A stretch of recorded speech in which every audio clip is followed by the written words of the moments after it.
Hello, my dear friends. This is Mr. Razio. Welcome to you all Jai Gurdev English Literature. Guys, today I'm here to talk about Anglo-Saxon. Anglo-Saxon is also known as the Old English period in the British English history. The timeline of Anglo-Saxon it was from 450 to 1066. So let's talk about Anglo-Saxon. चलिए जानते हैं Anglo-Saxons के बारे में. तो first of all, Uh, here we are just going to talk about the first tribe living in England that was known as Celts. सबसे पहले जो ट्राइब रहा करती थी, if you talk about first tribe Anglo section के पहले Britain में कौन रहा करते थे, तो that was Celts. Celts tribe जो ब्रिटोन्स के नाम से भी जाने जाते हैं, तो they were living there and they were there from up to 55 BC and it is said that on the name of Celts, Britons, the name of England, the name of Britain is kept on these Britons. Okay, the next is there Roman conquest. Roman conquest was there from 55 BC to 407 AD. Actually, Roman conquest, Roman was there. Roman, they were powerful. They were having powerful army, and they just attacked because Celts were simple. Celts was so simple, and that is where they were attacked by Romans, and Roman ruled over Britain from 55 BC to 407 AD. Anglo-Saxons were there, they also ruled there from 407 AD to 787 AD. Vikings invention, Vikings also they ruled there from 787 AD to 1066. The next we have Norman conquest, and the Norman conquest was there from in 1066. This is the most important date. This is the most important date in the British English history, because this is very important conquest of Norman, and this is very important because this is a remarkable question in the competitive exams in the British from the British history, from the British English history. तो चलिए यहाँ पे जानते हैं कि before Anglo Saxon who were living in the Britains. As I told you, जैसा कि मैंने आपको बताया भी कि एंग्लो सेक्शंस के पहले पहले भी वहाँ पे ट्राइब्स रहा करती थी, और they are known as the Celts. Celts was a tribe, those they were living in the Britons. तो celts or they were the original inhabitants of Britain. Celts descendants were Britons, Scotch, Irish, Wales, Cornish and Gales. तो Celts के जो वंशज थे वे थे Britons, Scotch, Irish, Welsh, Cornish and Gaels. Visigoths, Germanic invaders, attacked Rome. Roman left Britain to save their land, helpless in 407. Visigoths जो थे वो एक जर्मैनिक इन्वेडर्स थे जिन्होंने रोम पे अटैक कर दिया, और जो रोमन इंग्लैंड में रहा करते थे वे अपने देश को चले गए ताकि वो अपने देश को वाइकिंग जर्मैनिक इन्वेडर से डिफेंड कर सके, अपने देश को, अपने देश की रक्षा कर सके. तो रोमन यहाँ से इंग्लैंड से चले जाते हैं. जब रोमन यहाँ से चले जाते हैं तो क्या होती है कि इंग्लैंड एक असहाय हो जाती है, बिकॉज जैसा कि मैंने आपको बताया सेल्ट्स जो थी एक सिंपल ट्राइब थी. वे लोग they were not having powerful army और this that they could defend their country. तो they were not capable to defend. वे लोग एक्चुअली डिफेंड करने के लायक नहीं थे. सो व्हाट हैपेंस कि England was under attack of Picts and Scots. जब यहाँ से रोमन चले जाते हैं, यहाँ पे डिफेंड करने के लिए कोई नहीं रह जाता है, तो पिक्स और स्कॉट्स इंग्लैंड पे अटैक करना शुरू करते हैं, जिसकी वजह से सेल्ट्स जो होते हैं वे जर्मैनिक ट्राइब्स, जर्मैनिक के 3 ट्राइब्स को इनवाइट करते हैं that you please come to live here and please provide as safety also. इन लोगों का बस ये रहता है कि आप यहाँ पे आओ हमारे देश में, आप हमारे देश में रहो और इस देश की रक्षा भी करो. तो Angles, Saxons and Jutes, this 3 Germanic tribes were invited. This 3, ये 3 जर्मैनिक ट्राइब्स को इन्वाइट किया जाता है ताकि वे इंग्लैंड की रक्षा कर सकें.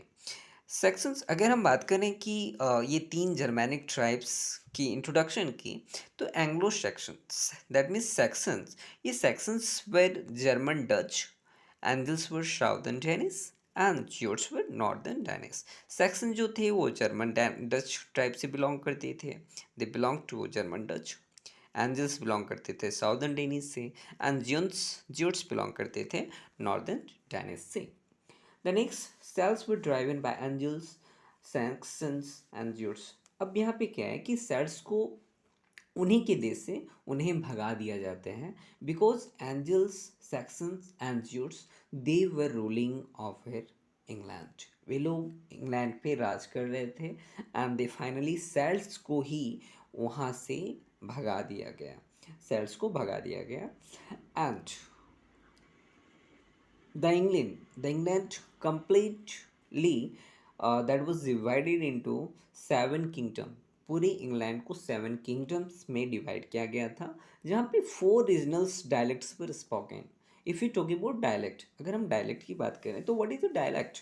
Dialect is a language which is spoken in a small area, जो एक कि एक स्मॉल एरिया में बोली जाती है, उसे हम डायलेक्ट कहते हैं।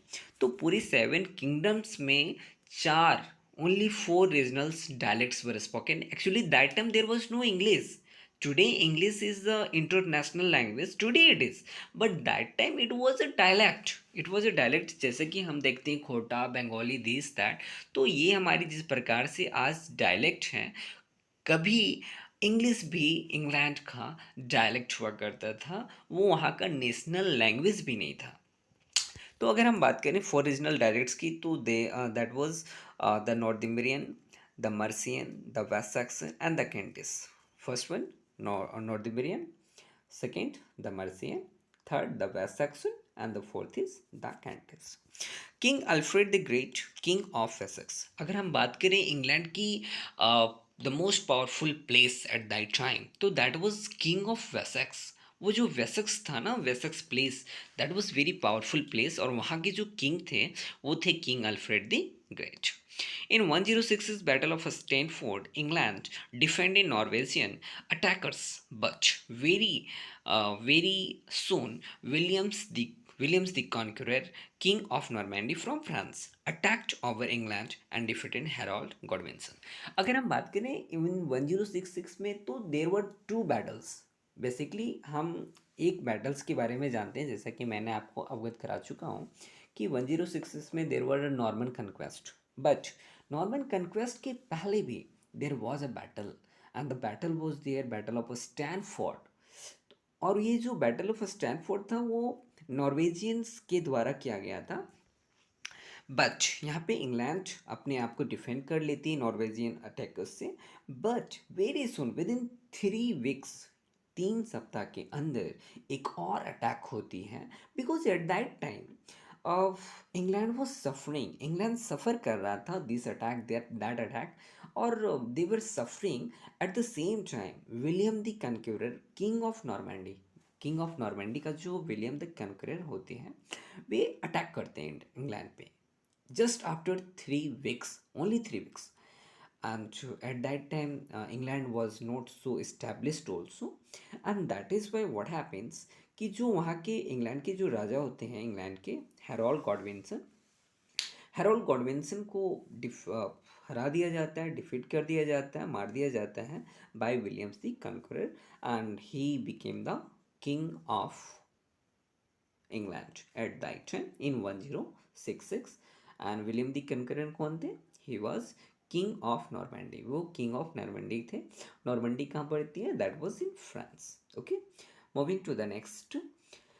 इफ़ यू टॉक अबाउट, अभी तक हम लोगों ने जितनी बात की ये सारी आपकी हो जाती हैं politicals issues, but we have to talk here specially about the literature.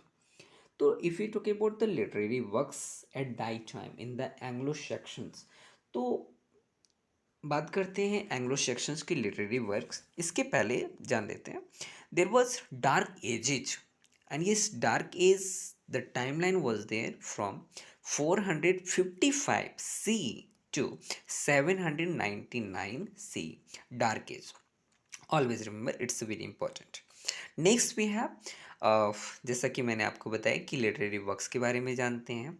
Who were the most prominent poet of that time in English section.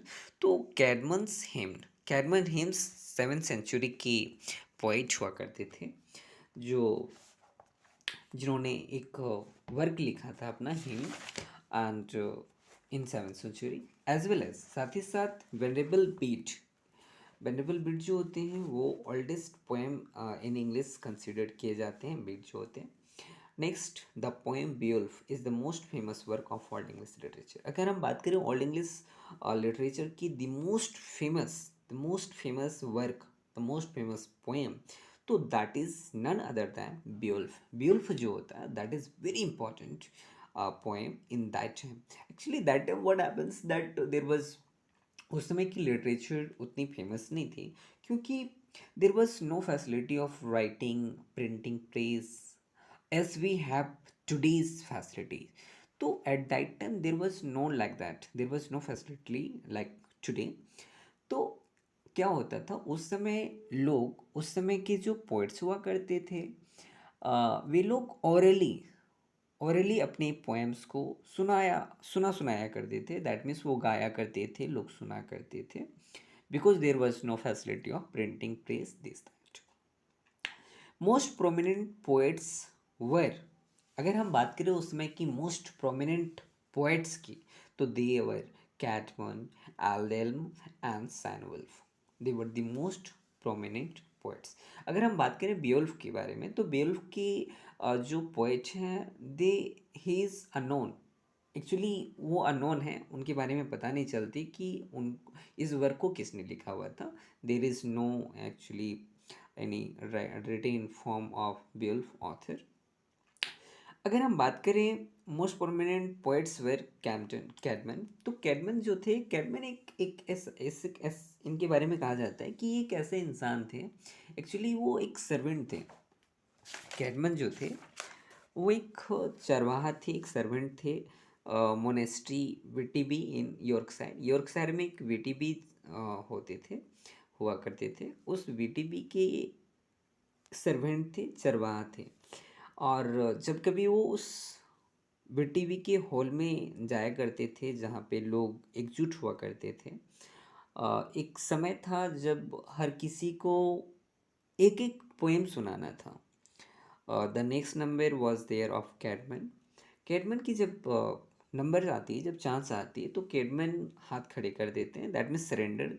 वो बिल्कुल भी गाने के लायक नहीं थे, गाने की क्षमता नहीं थी उनके अंदर, योग्य नहीं थे. बट एक दिन ऐसा कहा जाता है, it is written in the book, कि एक दिन वो सो रहे थे and in the dream angels came.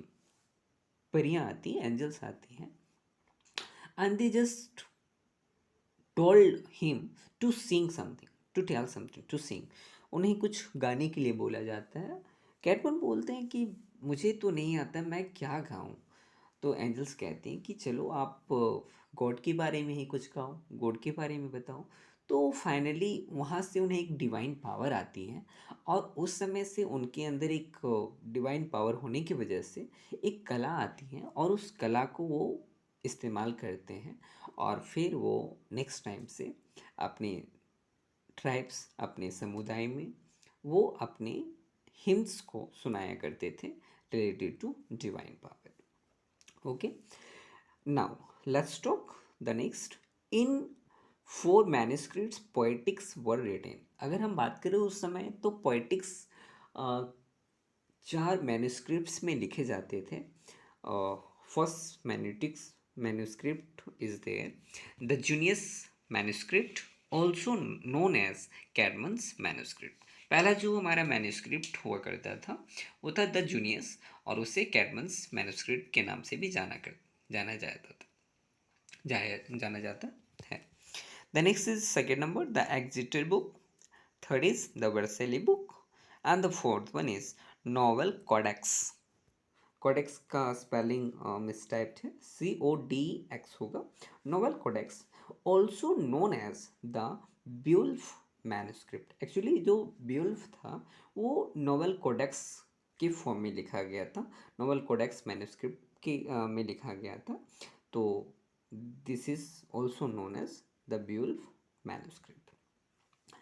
Bits ecclesiastical history of the English people. Actually अगर आप बात करोगे कि इतनी पहले की हिस्ट्री हमें कहाँ से, कौन से ऐसी सोर्स है जहाँ से हमें ये सारी बातें पता चलती हैं, तो guys I would like to tell that the source is there, that is Bede's ecclesiastical history of the English people. Bede's ने एक बुक लिखी थी ecclesiastical history of the English people, जिसमें ये सारी बातें बताई गई थी।